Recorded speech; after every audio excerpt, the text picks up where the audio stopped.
검찰이 이재명 민주당 대표에게 소환을 통보했습니다. 성남FC 후원금 의혹 관련으로 허위사실 공표 사건에 이은 두 번째 소환 통보입니다. 검찰은 대장동 의혹 사건을 포함한 다른 수사와 관련해서도 압박 수위를 높일 것으로 보입니다. 강민경 기자입니다. 검찰이 민주당 이재명 대표에게 소환 통보한 날짜는 오는 28일. 성남FC 의혹 사건 피의자 신분으로 나와 조사를 받으란 겁니다.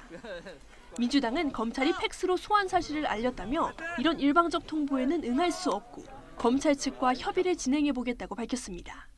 한 9시 무렵에 팩스로 찍 하고 그냥 한 장 들어왔습니다. 검찰은 이 대표가 성남시장 재임 시절인 2016년부터 2018년까지 기업들에게 자신이 구단주로 있는 성남FC에 후원하도록 한 대신 건축 인허가 같은 기업의 현안 등을 해결해 준 걸로 보고 있습니다. 이 사건은 원래 경찰에서 무혐의 처리했지만 검찰의 보안 수사 요구로 다시 수사했고 이 대표에 대해 제3자 뇌물 공여 혐의를 적용해 1년 만에 다시 사건을 검찰에 넘겼습니다.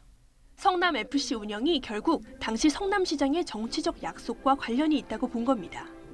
사건을 넘겨받은 검찰은 두산건설과 네이버, 농협과 현대백화점 등 여러 기업을 상대로 압수수색을 벌였습니다. 검찰이 두산건설과 성남시 관계자를 먼저 기소했는데 이 공소장에서 검찰은 당시 성남시의 정책실장이었던 정진상 전 민주당 정무조정실장과 이재명 당시 성남시장을 공범이라고 적시했습니다. 검찰이 이 대표에게 소환을 통보한 날, 이 대표의 최측근이자 대장동 의혹으로 이미 구속된 정진상 전 실장을 다시 불러 조사를 마쳤습니다. 현 정부 들어 이 대표에게 소환을 통보한 건 이번이 두 번째입니다. 앞서 지난 9월 대선 과정에서 대장동과 백현동 개발 사업 특혜 의혹에 대한 허위 사실을 공표한 혐의로 이 대표의 소환을 시도한 적이 있습니다.